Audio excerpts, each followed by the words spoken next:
Good morning everyone. दोस्तों, आज है मार्च 26 2024 और हम लोग करेंगे द हिंदू न्यूज़पेपर के एनालिसिस। मेरा नाम है सितेंद्र चौधरी और आज हम लोग कौन कौन से टॉपिक करने वाले हैं। आज जितने भी टॉपिक रहने वाले हैं सभी मेंस के पर्सपेक्टिव से इम्पोर्टेंट हैं। लेकिन डेफिनेटली प्रीलिम्स में जिस तरह के क्वेश्चंस आजकल आते हैं लॉजिकल और कंसेप्ट बेस्ड, तो डेफिनेटली यहाँ से क्वेश्चन आने के चांसेस हैं। ट्रेडिशनली देखा जाए तो मेंस के पर्सपेक्टिव से डिसेंट आंसर राइटिंग प्रैक्टिस आपकी इन क्वेश्चन से हो सकती है। जैसे अपने पास एक क्वेश्चन है। आज जो टॉपिक हम लोग करने वाले हैं एमसीसी यानी कि मॉडल कोड ऑफ कंडक्ट के बारे में बात करेंगे कि मॉडल कोड ऑफ कंडक्ट क्या होता है, कैसे इसको इंप्लीमेंट किया जाता है, मॉडल कोड ऑफ कंडक्ट के अंदर आप कौन सी प्रैक्टिसेस नहीं कर सकते। और इसके रिगार्डिंग एक टर्म यूज होती है जिसे कहते हैं करप्ट प्रैक्टिसेस। तो मॉडल कोड ऑफ कंडक्ट के अंदर करप्ट प्रैक्टिसेस के अंदर कौन कौन सी प्रैक्टिसेस आती हैं, यहाँ पे सुप्रीम कोर्ट का क्या कहना है और इलेक्शन कमीशन ऑफ इंडिया के पास इसके रिगार्डिंग कौन कौन सी पावर्स होती हैं। तो आज यहाँ पे हम लोग वो बात करेंगे, ठीक है जी। उसके अलावा सेमीकंडक्टर के बारे में एक अच्छा सा आज साइंस सेक्शन से पूछा गया है। बढ़िया आर्टिकल है कि सेमीकंडक्टर क्या होते हैं, कैसे काम करते हैं, कैसे मैन्युफैक्चरिंग की जाती है। उस डिटेल में मैं ज़्यादा नहीं जाऊंगा। सेमीकंडक्टर के पर्सपेक्टिव से जो एग्जाम के पर्सपेक्टिव से चीज़ें हैं वो ज़्यादा पढ़ेंगे। इंडिया में कौन कौन से इनिशिएटिव लिए गए हैं सेमीकंडक्टर को की मैन्युफैक्चरिंग को बढ़ाने के लिए, कौन कौन से चैलेंजेस हमारे सामने हैं, सेमीकंडक्टर की इंपॉर्टेंस क्या होती है, और थोड़ा सा देखेंगे सेमीकंडक्टर मैन्युफैक्चर कैसे होता है, वो थोड़ा जानेंगे, ठीक है। उसके अलावा डिस्ट्रिक्ट इलेक्शन मैनेजमेंट एक हमारे पास जो प्रोग्राम होता है, पॉलिसी होती है, उसके बारे में बात करेंगे कि जो इलेक्शन कमीशन है वो डिस्ट्रिक्ट लेवल पे अपने इलेक्शन को कैसे मैनेज करता है, उसके बारे में बात करेंगे। तो ये जीएस पेपर 2 से करने वाले हैं। और चाइना सुपर पावर बनने की कोशिश कर रही है, कुछ ना कुछ हद तक बन भी चुकी है। लेकिन जिस तरह से ट्रेडिशनली जो वेस्टर्न कंट्रीज थी, खासकर अमेरिका, उसने अपना दबदबा बनाया है लास्ट सेंचुरी में all over the global affairs, क्या चाइना उसको रिप्लेस कर सकता है, उसके बारे में बात करेंगे, ठीक है। और उसके अलावा कुछ एडिशनल आर्टिकल हैं जो हम लोग यहाँ पे देख सकते हैं। उसके अलावा सैटरडे को हमारा करंट अफेयर का प्रोग्राम होता है जिसमें पूरे वीक का करंट अफेयर हम लोग कवर करते हैं। आपको अच्छे से पता है प्रीलिम्स हो चाहे मेंस हो, 2 साल का करंट अफेयर तक वो करना ही पड़ता है। तो अगर आप 2025 के लिए तैयारी कर रहे हैं, 2026 के लिए कर रहे हैं, तो डेफिनेटली ये प्रोग्राम आपके लिए है। क्योंकि अगर आप कंटिन्यूसली करंट अफेयर करते रहेंगे ना, तो 1 डेढ़ साल में आपकी बहुत बहुत बहुत अच्छी कमांड हो जाती है करंट अफेयर्स के ऊपर। तो चाहे मेंस हो चाहे प्रीलिम्स हो, आप अच्छा आंसर अटेम्प्ट करने की कंडीशन में यहाँ पे हो जाते हो। उसके अलावा ये क्यूआर कोड दिया हुआ है, आप इसको स्कैन करके डेफिनेटली ज्वाइन कर सकते हैं। SC1000 कोड अगर अप्लाई करोगे तो 1000 रुपीज का डिस्काउंट जो है मेरी तरफ से आपको दे दिया जा रहा है, ठीक है। चलिए जी। तो बढ़ते हैं पहले सीधा टॉपिक पे। हालांकि इस टॉपिक को आप सीधा न्यूज़पेपर से भी करोगे तो भी कोई दिक्कत नहीं है, आप इसको डायरेक्ट न्यूज़पेपर से कर सकते हो। हालांकि मैंने आपके लिए यहाँ पे पूरा कंटेंट दिया हुआ है एमसीसी के बारे में। एमसीसी क्या होता है, इसके अंदर कौन कौन से प्रोविजंस होते हैं, इसका सिग्निफिकेंस क्या होता है, इसके चैलेंजेस क्या क्या है, ये मैंने आपको पूरा यहाँ से दिया हुआ है। यही सारी बातें जो है मैं आपको एडिटोरियल से डायरेक्ट करवा देता हूँ, आपको आराम से समझ में आ जाएगा। लेकिन न्यूज़ में है आजकल तो एमसीसी बहुत ज़्यादा, वो ये आपको पता ही होगा। देखें अगर थोड़े समय पहले आसाम के जो चीफ मिनिस्टर हैं बिस्वा जी, उनके खिलाफ इलेक्शन कमीशन ऑफ इंडिया ने एक नोटिस इशू किया था क्योंकि उन्होंने एक करप्ट प्रैक्टिस किया था। वैसे ही कांग्रेस के लीडर राहुल गांधी, प्रियंका चोपड़ा, आम आदमी पार्टी के लीडर अरविंद केजरीवाल के अगेंस्ट में, तो कई सारे लीडर्स के अगेंस्ट में इलेक्शन कमीशन ऑफ इंडिया ने नोटिस इशू किए थे क्योंकि इन्होंने यहाँ पे कुछ करप्ट प्रैक्टिसेस की थी। करप्ट प्रैक्टिसेस का सीधा सा मतलब ये होता है कि ऐसी कोई भी प्रैक्टिस जो आपको अलाउड नहीं है, ठीक है, लेकिन फिर भी आप वो करते हो, उसे आप जो है करप्ट प्रैक्टिस यहाँ पे कह सकते हो। हमारे जो आर्टिकल है अपने पास जो है करप्ट प्रैक्टिसेस को लेके, 2 आर्टिकल अपने पास यूजली आते हैं। एक अपने पास आर्टिकल आता है जिसको आप कह सकते हो sir article 125 of RPA, representation of people act. दूसरा अपने पास आता है सेक्शन 127(3)(a), जो कि रिप्रेजेंटेशन ऑफ पीपल एक्ट का है। ये कहता है कि ऐसी कोई भी प्रैक्टिस जिसमें एक पॉलिटिकल लीडर रेस के नाम पे, रिलीजन के नाम पे, कम्युनिटी के नाम पे, कास्ट, लैंग्वेज, इनके नाम पे अगर वोट मांगता है और समाज में अगर वो डिवीजन क्रिएट करता है या फिर समाज में जो ऑलरेडी डिवीजन है उसको और ज्यादा बढ़ाता है, ऐसे भड़काऊ भाषण देता है जात के नाम पे, धर्म के नाम पे, तो उसको करप्ट इलेक्टोरल प्रैक्टिसेस कहा जाता है। ये कानून के अंदर मेंशन है। अगर आप टेम्पल्स को, मॉस्क को, चर्चिज वगैरह को, यानी कि जो अपने रिलीजियस प्लेसेस हैं, अगर आप इनको पॉलिटिकल कैंपेनिंग या इलेक्टोरल प्रोपेगेंडा के लिए यूज करते हो, तो ये भी करप्ट प्रैक्टिसेस के अंदर ही गिना जाता है। तो ऐसी कुछ करप्ट प्रैक्टिसेस मेंशन की गई हैं जो कि अलाउड नहीं है। खासकर तब अलाउड नहीं है जब model code of conduct apply होता है। देखिए, वैसे तो प्रैक्टिस होनी ही नहीं चाहिए ये किसी तरह से भी, चाहे हो या चाहे इलेक्शन हो या ना हो। फिर भी मॉडल कोड ऑफ कंडक्ट लगने के बाद ये प्रैक्टिसेस अलाउड नहीं है, और अगर आप ये प्रैक्टिसेस करते हो तो आपके खिलाफ एक्शन भी लिया जा सकता है। ठीक है। वैसे तो अगर कोई करप्ट प्रैक्टिस करता है, ठीक है, इलेक्शन कमीशन ऑफ इंडिया के पास कोई ज्यादा पावर इसके लिए है नहीं। ठीक है, सुप्रीम कोर्ट के पास पावर है, वो कर सकता है किसी केस में। जैसे अ, एक प्रैक्टिस की गई थी ऐसी बहुत साल पहले, और उस प्रैक्टिस के अंदर क्या हुआ था, जो बाल ठाकरे थे, ठीक है, आपको जो शिवसेना के फाउंडर भी थे, 1995 में इन्होंने कुछ करप्ट प्रैक्टिस की थी। धर्म के नाम पे कुछ वोट वगैरह किया था इन्होंने। सुप्रीम कोर्ट ने उनको आरपीए एक्ट का यूज करके उनको जो है कन्विक्ट कर दिया था। पहला ऐसा केस हुआ था। इलेक्शन कमीशन ऑफ इंडिया के पास ज्यादा पावर नहीं होती है। इलेक्शन कमीशन ऑफ इंडिया ज्यादा से ज्यादा क्या कर सकता है, उस लीडर को, अगर वो वायलेट करता है एमसीसी को, उसके कैंपेन को रोक सकता है। ठीक है, 2 दिन के लिए, 4 दिन के लिए, हफ्ते भर के लिए रोक सकता है। इससे ज्यादा खास पावर उसके पास नहीं होती। हाँ, सुप्रीम कोर्ट कर सकता है अगर कोई ऐसी प्रैक्टिस की जाती है तो। ठीक है, जैसे what are the supreme court ruled.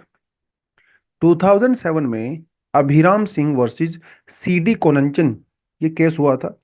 7 जज की बेंच थी यहाँ पे, और उस बेंच ने 3-4 रेशो 3, यानी कि 4 लोग मेजोरिटी 3 माइनॉरिटी, इन्होंने एक वर्डिक्ट यहाँ पे सुनाया था।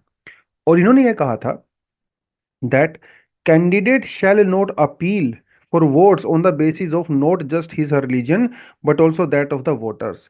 सिर्फ अपने रिलीजन की बात नहीं है, वोटर्स के रिलीजन के को भी अगर आप यूज करते हो कैंपेनिंग में, तो ये माना जाएगा कि that this is the violation of section 123, and आपके खिलाफ एक्शन भी लिया जा सकता है। ये आता है इलेक्टोरल प्रैक्टिस के अंडर में। ठीक है, क्योंकि चाहे वो पार्लियामेंट्री इलेक्शन हो, चाहे स्टेट लेजिस्लेचर का इलेक्शन हो, ये एक सेकुलर प्रैक्टिस मानी जाती है। और ये उम्मीद की जाती है पॉलिटिकल लीडर से कि भाई वो रिलीजन को इलेक्टोरल प्रैक्टिस के साथ मिक्स ना करें। ठीक है, क्योंकि रिलीजन एक आदमी का अपना पर्सनल फेथ होता है, वो उसका पर्सनल मैटर होता है। वो एक डिफरेंट अलग तरह के रिलीजन के मानने वाले लोग देश में रहते हैं, वो किसी को भी वोट करें। धर्म के नाम पे वोट थोड़ी करनी है, जात के नाम पे वोट थोड़ी करनी है, ना जेंडर के नाम पे करनी है, ना रीजन के नाम पे करनी है। वोट करनी है पॉलिटिकल मुद्दों पे, कॉन्स्टिट्यूशनल मुद्दों पे वोट करनी है। डेवलपमेंट के नाम पे करिए, एम्प्लॉयमेंट के बारे नाम पे करिए। ये सुप्रीम कोर्ट ने उस समय कहा। ठीक है, तो ये होती है करप्ट प्रैक्टिस। थोड़ा सा तो आपको ये पता होना चाहिए। एग्जाम्पल वगैरह प्रेजेंटली जो दिए गए थे, आप ये भी डेफिनेटली दे सकते हो, इसमें कोई दिक्कत नहीं है, क्योंकि ऑन रोड है, फैक्चुअल इंफॉर्मेशन है। मॉडल कोड ऑफ कंडक्ट जो अप्लाई होता है, ये एक्चुअली पॉलिटिकल पार्टीज के कंसेंसस से ही होता है। ठीक है, इलेक्शन कमीशन ऑफ इंडिया अपनी मर्जी से ऐसा कुछ करती नहीं है। इन प्रिंसिपल पॉलिटिकल पार्टी खुद ये कहती हैं कि भैया हाँ, ये चीजें आप इसके अंदर इंक्लूड कर दीजिए और हम इसका पालन करेंगे। 1960s में जो है इस पूरी चीज की शुरुआत हुई थी। ठीक है, और उस समय जो है रूल बनाए गए थे। बाद में धीरे धीरे इन रूल्स के ऊपर जो है काम हुआ, इनको टाइम टू टाइम अपडेट किया गया। 1990s के बाद ये रूल जो है काफ़ी स्ट्रिक्टली फॉलो किए जाते हैं इलेक्शन कमीशन ऑफ इंडिया के द्वारा। जब सेशन जी आए थे, chief election commission of India बने थे, उसके बाद से ये प्रैक्टिस जो है लगातार बड़े सही ढंग से चल रही है। 1990 से पहले रूल्स हुआ करते थे, लेकिन उतने ज़्यादा स्ट्रोंगली उनको इम्प्लीमेंट किया नहीं जाता था, अनफॉर्चुनेटली। तो जो टी सेशन जी थे, टी सेशन जी, उनको ये पूरा क्रेडिट जाता है। क्योंकि हमारा आर्टिकल 324 ये कहता है कि भैया जो इलेक्शन है इंडिया में, वो फ्री होने चाहिए, फेयर होने चाहिए। ठीक है, तो पॉलिटिकल पार्टीज जो है इन करप्ट प्रैक्टिसेस के अंदर इंक्लूड ना हो, ये उसके अंदर कहा गया। लेकिन सुनने में तो बड़े अच्छा लगता है कि मॉडल ऑफ कंडक्ट ये है वो है, लेकिन मॉडल ऑफ कंडक्ट की बहुत सारी लिमिटेशंस हैं। पहली बात तो this is not enforceable by law. अभी आपको बताया। ठीक है, एमसीसी के अंदर जो प्रोविजंस हैं, जैसे एक प्रोविजन मान के चलिए कि जो पॉलिटिकल पावर जो होती हैं, पार्टीज होती हैं, वो स्टेट मशीनरी का यूज नहीं करेंगी। मतलब वो स्टेट का ना खर्चे पे हेलीकॉप्टर गाड़ियों का यूज नहीं करेंगी, अब ये प्रैक्टिस मान के चलिए। लेकिन कई सारी पॉलिटिकल पार्टी ये करती हैं, उनके उनके खिलाफ एक्शन लिया जा सकता है, लिया जा सकता है, लेकिन एनफोर्सेबल नहीं है, मतलब कोर्ट में नहीं जा सकते। एक प्रैक्टिस ये होती है कि भैया आप न्यूज़पेपर वगैरह के अंदर एडवर्टीजमेंट नहीं दोगे, पॉलिटिकल एडवर्टीजमेंट फिर भी दी जा रही हैं, तो क्या ये एनफोर्सेबल है? नहीं है, क्योंकि इसके पीछे कोई लीगल बैकिंग नहीं है। These are just some sort of rules which are not coming through the law, right. एक तो सबसे बड़ी दिक्कत ये है। दूसरा, इसमें बड़ी दिक्कत ये है कि आज के टाइम में जिस तरह से सोशल मीडिया टेक्नोलॉजी है ना, इन चीज़ों का यूज़ होता है इलेक्टोरल मॉल प्रैक्टिस करने के लिए, जिस तरह की कैंपेन चलाई जाती है, जिस तरह की यूट्यूब वीडियोस में लैंग्वेज का यूज़ किया जाता है, वोटर को जिस तरह से मैनिपुलेट किया जाता है, राइट, इसके खिलाफ इलेक्शन कमीशन ऑफ इंडिया का कोई खास जवाब नहीं है इन चीज़ों का। क्योंकि इलेक्शन कमीशन ऑफ इंडिया के पास इस तरह की मैन पावर ही नहीं है कि वो सोशल मीडिया पे जो मेल प्रैक्टिसेस होती हैं उनको भी कंट्रोल कर ले। ना उसको ऐसी पावर दी गई है, ना उसके पास ऐसी मैन पावर है, ना तो लीगल पावर है, ना मैन पावर है। ये एक बहुत बड़े लिमिटेशन है। और आजकल तो आपको पता है सारे के सारे इलेक्शन जो प्रोसेस होती है सोशल मीडिया पे ही लड़ी जाती है। पहले विक्ट्री सोशल मीडिया पे होती है, उसके बाद रियल विक्ट्री होती है। तो ये है। उसके अलावा अगर इलेक्शन कमीशन कभी कभार कोई एक्शन लेता भी है तो बहुत डिले हो जाता है, ठीक है। और ये भी देखा गया है कि जो पावरफुल पॉलिटिकल लीडर्स हैं इनके खिलाफ हार्डली कोई एक्शन लिया जाता है। जो छोटे मोटे लीडर होते हैं ना, इनके खिलाफ कभी कभी ले लेता है। और वो भी डिपेंड करता है कि आप कौन सी पॉलिटिकल पार्टी से बिलोंग करते हो। ये प्रैक्टिस शुरू से 1990 से बात है, कोई अभी की बात नहीं है ये। तो यूजुअली जो पार्टी अपोजिशन में होती है उन लीडर्स के खिलाफ थोड़ा सा ज्यादा election commission of India tilt रहता है। रहना नहीं चाहिए ऑफ कोर्स, लेकिन कभी कभी ऐसा भी हो सकता है। Lack of power to disqualify the candidates, आपको मैंने बताया कि सुप्रीम कोर्ट के पास ऐसी कोई पावर ही नहीं है कि इन प्रैक्टिसेस के लिए उनको डिस्क्वालीफाई कर सके। ज्यादा से ज्यादा क्या होगा, उसका रजिस्ट्रेशन के बारे में जो है वो कैंसिल कर सकता है, लेकिन उसको डिस्क्वालीफाई नहीं कर सकते आप लोग, ठीक है। कोई पॉलिटिकल पार्टी अगर बार बार इस तरह की मैल प्रैक्टिसेस करती है, करप्ट प्रैक्टिसेस करती है, इलेक्शन कमीशन ऑफ इंडिया उसको डी रजिस्टर नहीं कर सकता। उस मेंबर को डी रजिस्टर कर सकता है, पॉलिटिकल पार्टी को नहीं कर सकता। क्योंकि इंडिया के अंदर एक बार कोई पॉलिटिकल पार्टी रजिस्टर हो गई ना, तो समझ लो हमेशा के लिए हो गई। सुप्रीम कोर्ट किसी एक्सट्रीम केस में कर दे तो कर दे, otherwise election commission of India के पास ये पावर है ही नहीं, ठीक है। तो ये थोड़ा सा आपको यहाँ पे देखना पड़ेगा एमसीसी के बारे में। एमसीसी क्या होता है, कैसे काम करता है, इसके प्रोविजंस क्या होते हैं, क्या वो नहीं कर सकते, क्या वो कर सकते हैं, सुप्रीम कोर्ट का इसके अंदर क्या रोल होता है, वो थोड़ा सा इसकी लिमिटेशंस क्या है, इसका सिग्निफिकेंस क्या है, ठीक है। जैसे एक प्रोविजन इसके अंदर होता है, अगर मान लो कहीं पे पॉलिटिकल रैली होनी है तो उसके लिए जो वेन्यू डिसाइड होता है, उस वेन्यू को डिसाइड करने से पहले आपको लोकल पुलिस से परमिशन लेनी पड़ती है, ठीक है। ये ताकि लॉ एंड ऑर्डर वहाँ पे मेंटेन हो सके, पीस वहाँ पे मेंटेन रहे, इस तरह के कुछ प्रोविजंस होते हैं, ठीक है। पोलिंग बूथ पे प्रॉपर तरीके से पीस बनी रहे, उसके लिए जो है अथॉरिटी को पहले से अलर्ट किया जाता है।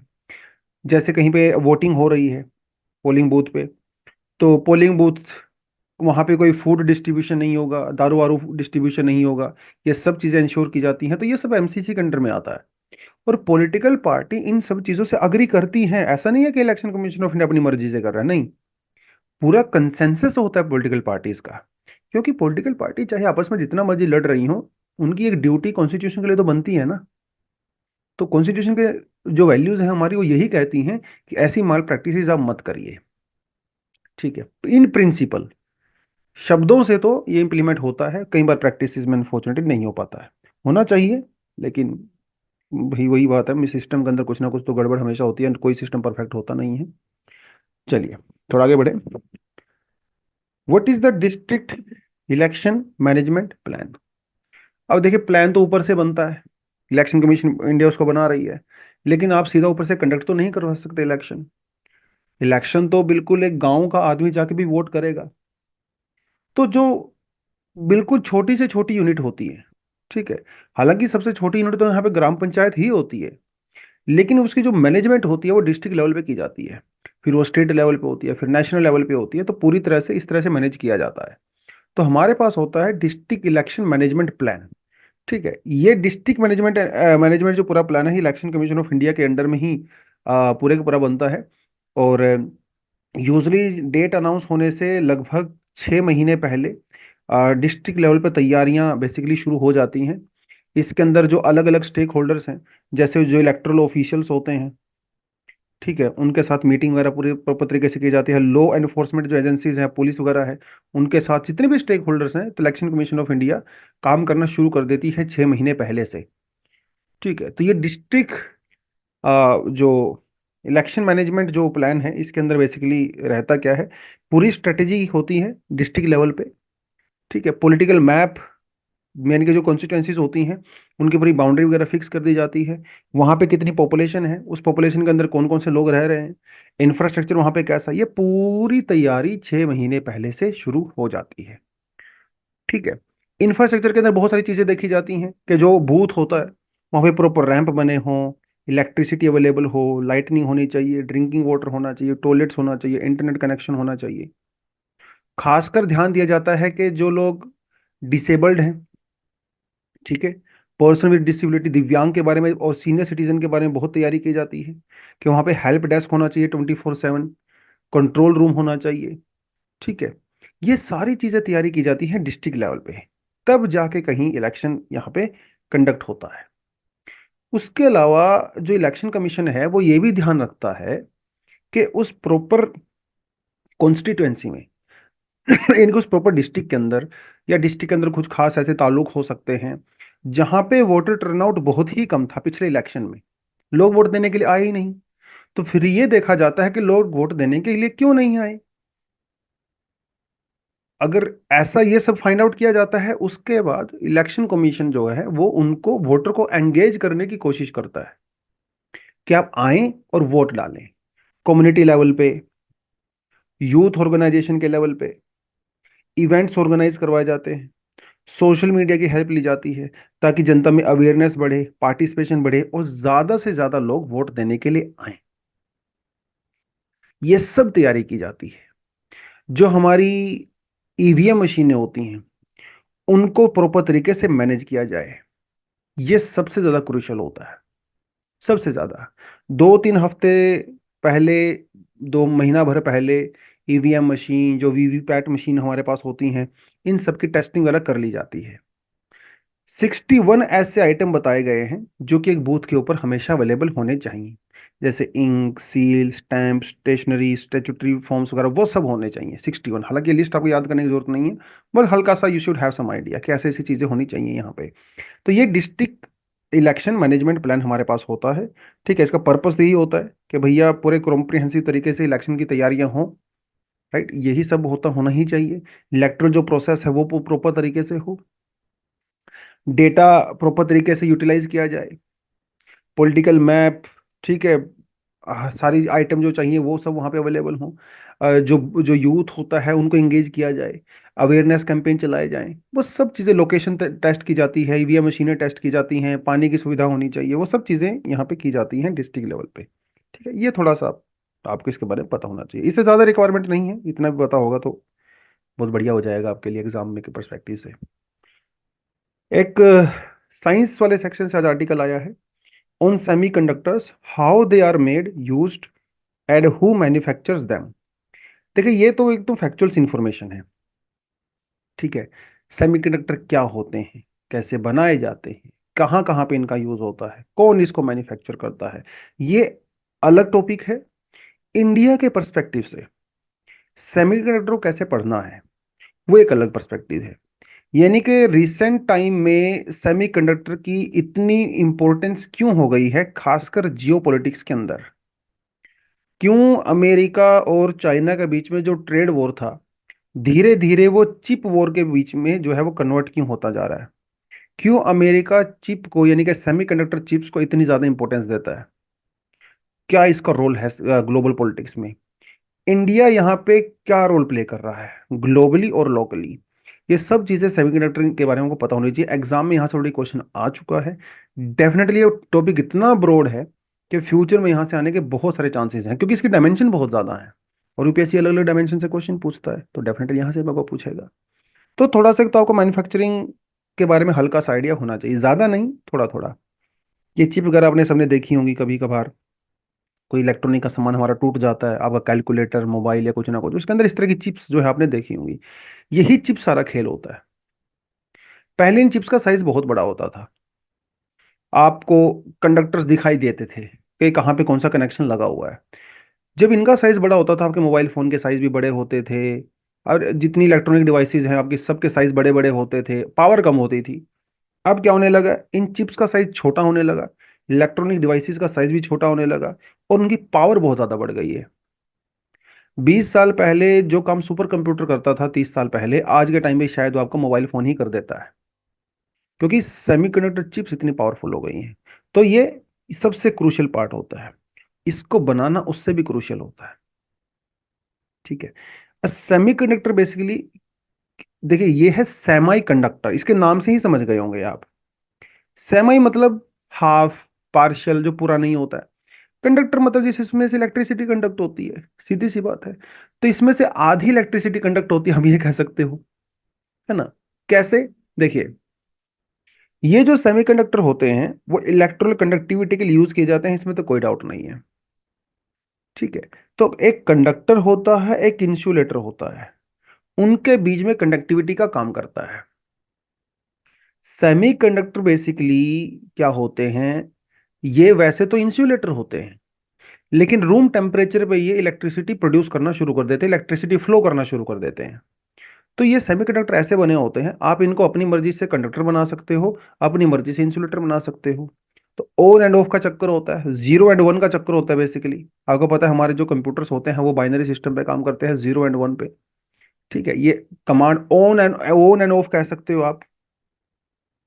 ठीक है, ऑन होते हैं, ऑफ होते हैं, ऑन होते हैं, ऑफ होते हैं। तो ये इलेक्ट्रिसिटी कंडक्ट होती है जिस तरह से हमारे सेमीकंडक्टर में। जिस जैसे ही हम लोग प्लानिंग करते हैं, यानी कि जैसे ही हम लोग उसके अंदर प्रोग्रामिंग करते हैं, उसके हिसाब से ऑन ऑफ होता है और फिर ये काम करता है। Semiconductors are made from the pure elements like silicon, germanium. ठीक है, ये इनसे बनाए जाते हैं, ये हमारे पास कुछ सेमीकंडक्टर होते हैं। काम यही है, इलेक्ट्रॉनिक करंट को कंट्रोल करना, यही काम होता है, अपनी मर्जी से कंट्रोल करना। हम जहां चाहेंगे वहीं करंट फ्लो करेगा, जहां नहीं चाहेंगे वहां करंट फ्लो नहीं करेगा। जितनी सेकंड के लिए चाहेंगे कंट्रोल फ्लो करेगा, जितनी सेकंड के लिए चाहे कंट्रोल नहीं करेगा। यही तो प्रोग्रामिंग होती है। उस प्रोग्रामिंग के हिसाब से ये जो चिप होती है ये करंट को फ्लो करवाती है। ठीक है। देखिए, प्योर फॉर्म में जो ये सेमीकंडक्टर होते हैं दे आर इंसुलेटर्स, लेकिन इनके अंदर करंट पास करवाने के लिए इनके अंदर कुछ इंप्योरिटीज डाली जाती हैं, जिसे हम लोग कहते हैं डोपिंग। डोपिंग आप समझ गए, जो एथलीट होते हैं, स्पोर्ट्स पर्सन, वो जब कोई बैंड सब्सटेंस लेते हैं, ड्रग्स वगैरह लेते हैं, उसको भी डोपिंग कहते हैं। इनके अंदर भी डोपिंग की जाती है। यहाँ पे डोपिंग जरूरी है, क्योंकि बिना डोपिंग के काम नहीं कर पाएंगे। वहां पे डोपिंग बिल्कुल ही जरूरी नहीं है, वो तो इलीगल होता है। कुछ इनके अंदर डाली जाती हैं इम्प्योरिटीज। ठीक है, ये सारी प्रोसेस यहाँ पे की जाती है। बनाए कैसे जाते हैं, इसका बनाने का प्रोसीजर थोड़ा सा टफ होता है, थोड़ा सा साइंस में आपको जाना पड़ेगा, लेकिन मैं ज्यादा साइंस में नहीं जाके आपको थोड़ा थोड़ा बता देता हूँ। ठीक है। देखिए, ये जो सेमीकंडक्टर चिप्स होती हैं, इसके ना कई सारी लेयर्स होती हैं। एक सबसे पहली जो लेयर्स होती है वो एक वेफर टाइप का होता है। ठीक है, ये सिलिकॉन वेफर होता है। वेफर समझते हो, जैसे एक लेयर सी होती है ना। आप टॉफी चॉकलेट वगैरह खाते हो वो जिससे वो रैप होता है, वो उसको तो वेफर ही बोलते हैं। तो इस तरह का वेफर टाइप का होता है, लेकिन इस वेफर में खुद जो है वो सर्किट्स नहीं होते हैं। ये सिर्फ वेफर होता है, सिलिकॉन वेफर होता है, और इतना बहुत ही ज्यादा थिन होता है। इसके अंदर कंडक्ट करने की कैपेसिटी होती है, लेकिन सर्किट नहीं होते हैं। सर्किट बाद में इस पे बनाए जाते हैं। तो हमारी जो यूवी रेडिएशंस होती है, अल्ट्रावायलेट रेडिएशंस होती है, इसके थ्रू हम लोग क्या करते हैं, इसके ऊपर सर्किट्स बनाते हैं। ठीक है, ये सर्किट की प्रोग्रामिंग के थ्रू पूरा प्रोसेस किया जाता है। इस सर्किट जो आपने बनाया, इसके अंदर सॉफ्टवेयर का यूज करके, इस तरह से जो सर्किट्स होते हैं, बाद में उनके अंदर कंडक्टर फिल किए जाते हैं। कंडक्टर फिल करने के बाद जो है उसके ऊपर हम लोग कुछ केमिकल्स लगाते हैं, ताकि उसको इंसुलेट रहे, आपस में शॉर्ट सर्किट ना हो। और फिर बाद में जो है आपके पास एक पूरा चिप जो है वो बना के तैयार की जाती है। ठीक है, तो बहुत ही कॉम्प्लिकेटेड प्रोसेस है, सुनने में आसान लग रहा होगा। सबसे पहले सिलिकॉन वेफर बनाया जाता है, ये उसकी फाउंडेशन होती है। कहाँ से निकालते हैं हम लोग सिलिकॉन को? कहीं से नहीं, सैंड से निकालते हैं सिंपली। और ये प्योरेस्ट फॉर्म ऑफ सिलिकॉन होता है, इससे ज्यादा प्योर फॉर्म में सिलिकॉन पूरी दुनिया में है नहीं। ठीक है, अल्ट्रा अल्ट्रा प्योर वेफर ये होता है सिलिकॉन का। इसके बाद हम लोग क्या करते हैं, जो इलेक्ट्रॉनिक जो आपको बताया मैंने, जो यूवी लाइट्स होती हैं, अल्ट्रा वायलेट रेडिएशंस होती हैं, ठीक है, उसको, उसके थ्रू एक बहुत ही सेंसिटिव मटेरियल होता है हमारे पास जिसे बोलते हैं फोटो रेजिस्ट। इसकी कोटिंग की जाती है उस वेफर के ऊपर। कोटिंग करने के बाद हम लोग सर्किट को डिसाइड करते हैं और फिर उसके ऊपर ट्रांजिस्टर लगाए जाते हैं और आपका सॉफ्टवेयर तैयार हो जाता है। अब ये जो वेफर का साइज होता है, इसकी जो थिननेस होती है, इसके ऊपर डिपेंड करता है कि आपका जो सेमीकंडक्टर है वो कितना पावरफुल है। और वो जो ट्रांजिस्टर्स हैं उनके साइज के ऊपर डिपेंड करता है। जितना ज्यादा छोटा होगा, जितना ज्यादा थिन होगा, उतना ही ज्यादा सर्किट आप उसके ऊपर लगा सकते हो। और जितने ज्यादा सर्किट लगाओगे, उतना ही पावरफुल आपकी प्रोग्रामिंग को वो हैंडल कर सकता है। यही सारा खेल है। शुरुआत अभी एक छोटे से वेफर के ऊपर आप लोग बिलियंस की संख्या में सर्किट ट्रांजिस्टर लगा सकते हो, बिलियंस, क्योंकि नैनो टेक्नोलॉजी भी बहुत स्ट्रांग हो गई है ना। बिलियन की संख्या में लगा सकते हो। अब इसके अंदर बहुत सारी प्रोसेस इन्वॉल्व होती हैं। वेफर बनाना, लाइट को उसके ऊपर पास करवाना, ट्रांजिस्टर लगाना, सॉफ्टवेयर का यूज होता है, वो मशीन जो इसको बनाती है, ठीक है, डिजाइन करते हैं। बहुत सारी प्रोसेस इसमें इन्वॉल्व होती है। अब देखिए, वो जो डिवाइस होती है जो लाइट से उस वेफर को बनाती है, वो डिवाइस दुनिया में सिर्फ एक ही कंपनी के पास है, जिसका नाम है ASML। ये नेदरलैंड बेस्ड कंपनी है।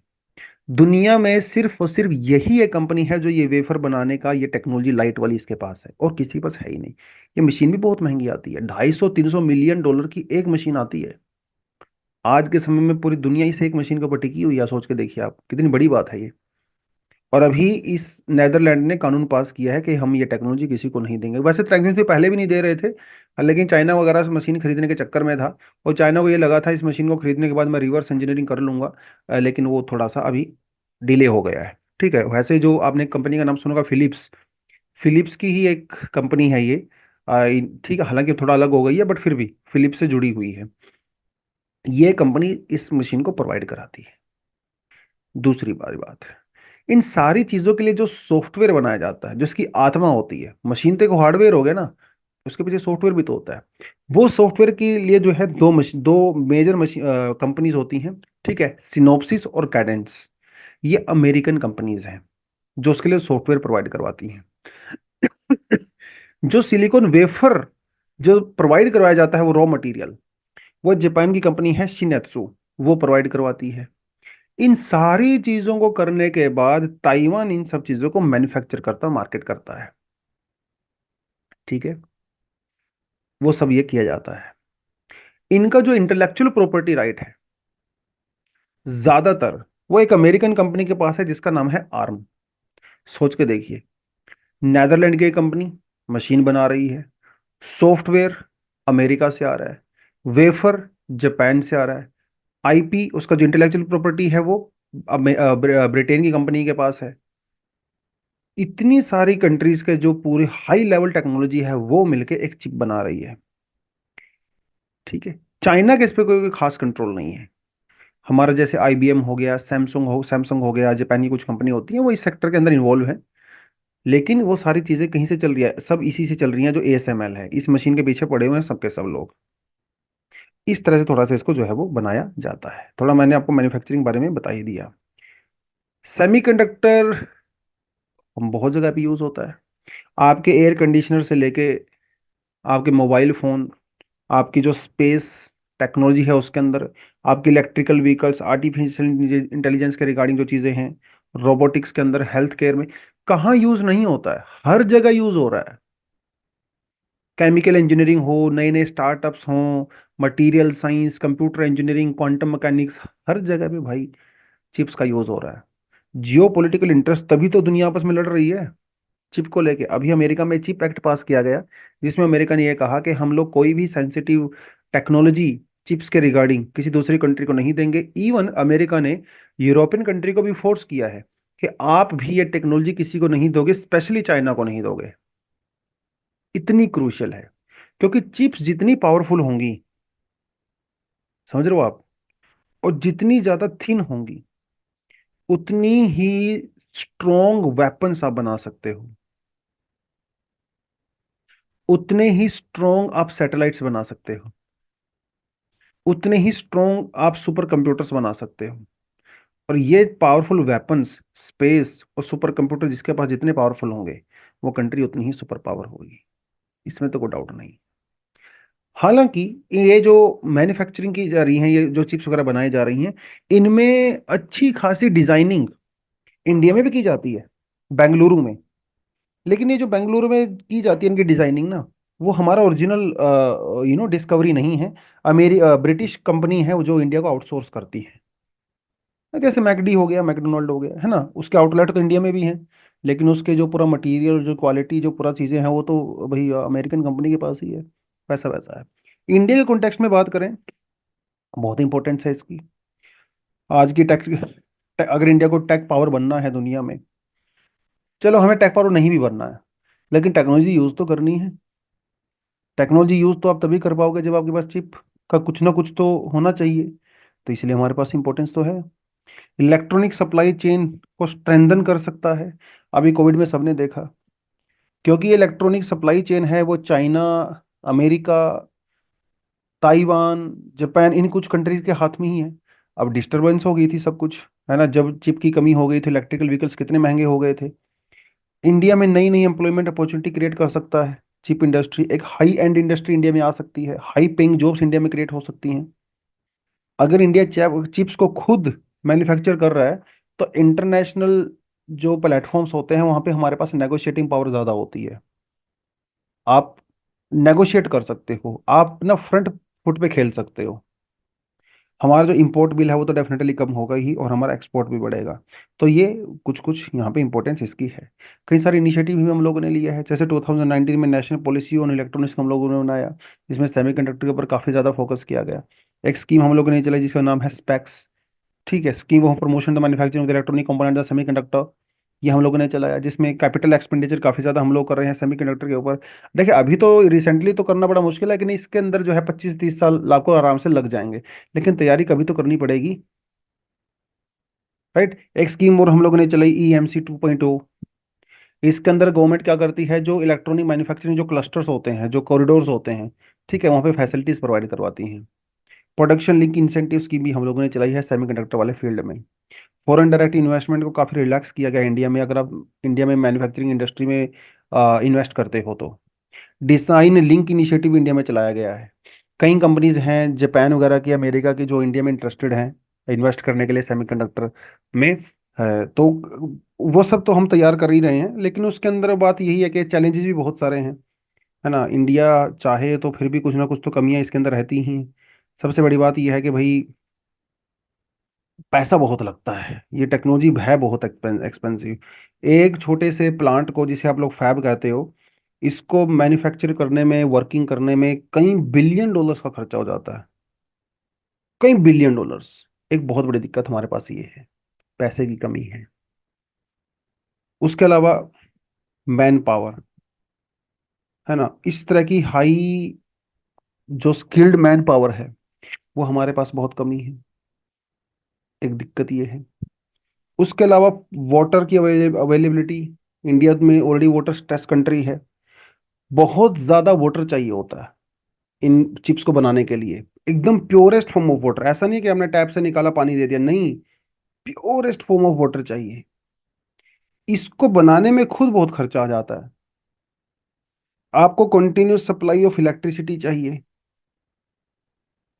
लैंड एक्विजिशन एक बहुत बड़ा इशू है, समझ रहे हो। इंटरनेशनल कोलैबोरेशन करनी पड़ेगी आपको बहुत सारी। वो सब चैलेंजेस हैं जो इंडिया फेस कर रहा है, और उनको ही एड्रेस करने की हम लोग यहाँ पे कोशिश कर रहे हैं। लेट्स होप फ्यूचर में क्या होता है। और देखिए टाइम लगता है इन चीज़ों में, आसान नहीं है, क्योंकि वेस्टर्न कंट्रीज ने जो टेक्नोलॉजी डेवलप करी हैं, ऐसा तो नहीं उन्होंने 10 दिन में डेवलप कर ली होंगी, 10 साल में डेवलप कर ली होंगी। 1950s और 60s से वो लोग इसके पीछे लगे हुए हैं, तब जाके उन्होंने मास्टरी जो हासिल की है। ताइवान की जो कंपनी है, उसने 1950s और 60s के टाइम पे शुरू कर दिया था ये सब। अब जाके कहीं उन्होंने 40-50 साल के बाद वो जो है वर्ल्ड पावर बने हैं, मतलब एक हब बने हैं। आसान नहीं है, इंडिया ने तो अभी शुरुआत की है, इट विल टेक टाइम, हालांकि शायद उतना टाइम नहीं लगेगा।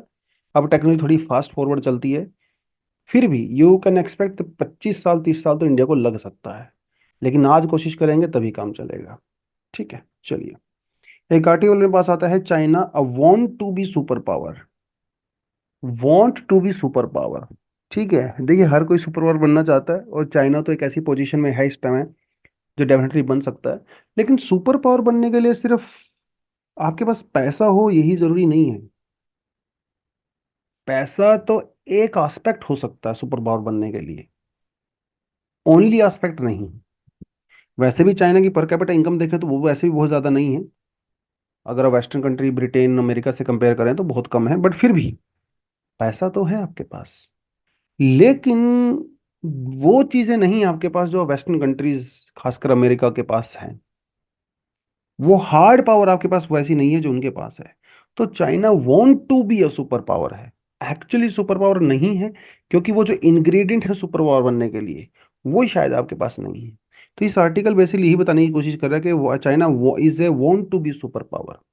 जैसे अभी अभी कुछ हम लोगों ने नमूना देखा था पिछले साल, सऊदी अरेबिया और ईरान के बीच में जो पीस डील करवाई गई थी, ये कहीं ना कहीं नमूना था चाइना की पावर होने का। सऊदी अरेबिया ईरान, भैया, बहुत सालों से लड़ रहे हैं, उनके बीच में अगर पीस डील करवाई है तो ये बहुत बड़ी बात है। राइट, ये नमूना था। लेकिन जब गाजा में जो वार वॉर हो रहा है, यहाँ पे चाइना का रोल खत्म। इवन चाइना ने यहाँ पे इसराइल के अगेंस्ट में स्टैंड लिया है, सीधा सीधा। जबकि उसने हमास को बिल्कुल भी क्रिटिसाइज नहीं किया है। आप इसराइल के अगेंस्ट में हो, दिक्कत नहीं है, लेकिन हमास ने जो गलत किया आप उसके अगेंस्ट में तो नहीं बोल रहे हो। देर आर क्रेडिबल एविडेंस के हमास ने जो अटैक वहां पे किया, there were large scale of rapes and everything. तो ये फिर से डाउट क्रिएट करता है, भाई आप सुपर पावर हो कि नहीं हो। राइट। अभी रेड सी के अंदर जो चीजें हो रही हैं, वहां पे चाइना का रोल जीरो है। तो काहे की सुपर पावर? अमेरिका ब्रिटेन वहां पे डायरेक्टली एंगेज हो गए हैं रेड सी के अंदर, जो हुथी रेबल्स जो कर रहे हैं। तो ये तो फिर से वही बात है कि जहां जहां पे आपका इंटरेस्ट है, आपका एस्पिरेशन है, वहां तो आप इन्वॉल्व हो। तो ये एक वर्ल्ड लीडर की निशानी नहीं है। ठीक है। चाइना सिर्फ अपने आप को ये दिखाना चाहता है कि वो वेस्टर्न कंट्रीज के पॉलिसीज के अगेंस्ट में है। तो ये एक प्रोएक्टिव अप्रोच नहीं है, ये एक पैसिव अप्रोच है। पैसिव अप्रोच है। चाइना ये दिखाना चाहता है कि जो कॉलोनियल हिस्ट्री है वेस्ट एशिया में, साउथ एशिया में, मैं उसके अगेंस्ट हूँ। लेकिन आप उसके लिए कोई बेटर ऑल्टरनेटिव थोड़ी दे रहे हो। आप वो दीजिए ना। एक रिस्पॉन्सिबल इंटरनेशनल पावर के तौर पे तो आप अपनी रिस्पॉन्सिबिलिटी नहीं ले रहे हो। आप सिर्फ और सिर्फ उन चीजों के लिए खड़े हो रहे हो जिसके लिए, उन चीजों के अगेंस्ट में खड़े हो रहे हो जहां पे वेस्टर्न कंट्रीज इन्वॉल्व है। आपका सिर्फ, आप एक रिएक्टिव पावर हो, आप प्रोएक्टिव पावर नहीं हो। राइट। आप सिर्फ वॉशिंगटन के अगेंस्ट में बात करना जानते हो, बाकी आप ऐसा कुछ नहीं कर रहे हो जिसकी वजह से लोग आपके ऊपर रिलाय करें। चाइना ने एक ऑल्टरनेटिव मीडिएशन ऑर्गेनाइजेशन खोलने का मुद्दा बनाया कि हम लोग दुनिया भर में झगड़े होंगे ना, हम लोग सरपंच बनेंगे जाके बीच में, हम लोग माहौल को ठंडा करेंगे, सुलझाएंगे। जैसे हम लोगों ने सऊदी ईरान वाला कर लिया। कुछ कंट्रीज पे अग्री भी कर गई हैं, लेकिन बहुत क्रेडिबिलिटी इसकी नहीं है, क्योंकि चाइना खुद दूसरों से पंगा लेता है। चाइना के अपने मोस्टली पड़ोसी देशों के साथ जो है मुद्दे चल रहे हैं, उनका मीडिएशन कौन करेगा? ये ज्यादातर कंट्री वही हैं जहां पे चाइना का पैसा लगा हुआ है। तो ये तो मजबूरी में भी कर रही है बेचारी, ये तो मजबूरी में भी कर रही हैं। सऊदी अरेबिया, यूएई, ईरान, इनका भी अच्छा, इनका यहाँ पे भी अच्छा खासा पैसा डाला है चाइना ने बीआरआई के अंडर में। लेकिन इसराइल यहाँ पे सिग्नेटरी नहीं है। हालांकि चाइना हाथ पैर मार रहा है इसराइल के साथ ठीक ठाक रिलेशन करने की, लेकिन हमास वाले सिस्टम में पूरा बिगाड़ दिया। राइट। तो ये चीजें हैं जो ये कहता है। और रेड सी के अंदर जो क्राइसिस है, जहाँ पे American naval forces directly involve हैं, चाइना वहाँ पे कुछ भी नहीं बोल रहा है, क्योंकि चाइना और रशिया के जहाजों के ऊपर यमन के अंदर जो हूथी रेबल्स हैं वो अटैक कर ही नहीं रहे हैं। उन शिप्स को जो है वो बाईपास दे रहे हैं। जबकि एक बड़ी पावर ऐसा नहीं करती है। वो डिप्लोमेसी का सहारा लेती है, मामले को सुलझाने की कोशिश करती है, चाहे प्यार से चाहे लड़ाई से। वो ऐसे बैकफुट पे नहीं जाते कि अच्छा चलो मेरे शिप्स तो आ रहे हैं अब तो मुझे कुछ नहीं करना है। ये एक अच्छी रिस्पॉन्सिबल पावर की निशानी नहीं होती है। अच्छी रिस्पॉन्सिबल जो पावर होती हैं, जिनका इंटरनेशनल इन्फ्लुएंस होता है जैसे अमेरिका, और कन्फ्लिक्ट के अंदर इन्वॉल्व होने से भी नहीं डरते। आपको हैवी लिफ्टिंग करनी पड़ती है जैसे व्हाइट हाउस करता है। हालांकि व्हाइट हाउस की पावर अभी उतनी ज्यादा नहीं रही जितनी पहले थी, बट फिर भी एक्टिव रोल प्ले करता है अमेरिका। ठीक है। अब वो अच्छा हो सही हो एक अलग बात है, लेकिन अमेरिका की कभी भी न्यूट्रल अप्रोच नहीं रहती है। चाइना की अप्रोच वहां पे तो हर एक्टिव होती है जहां पे उसका डायरेक्ट उसका वो डायरेक्ट स्टेक होल्डर होता है, अदरवाइज वो चुप रहता है। ठीक है, जैसे हमास वाले केस में आप यहाँ पे एक एग्जाम्पल दे सकते हो। ठीक है, तो बस कहने का आर्टिकल का मतलब ये है कि चाइना को अगर सुपर पावर बनना है तो इस तरह की चीजों से काम नहीं चलेगा। ठीक है, आपको एक्टिव एंगेजमेंट होना पड़ेगा, आपको ये दिखाना पड़ेगा कि भैया आप सुपर पावर एक्चुअली में बनना चाहते हो। आप सिर्फ अमेरिका के अगेंस्ट बोल के सुपर पावर नहीं बन सकते, आपको डायरेक्टली इन्वॉल्व होना पड़ेगा। ठीक है, तब जाके बात बनेगी।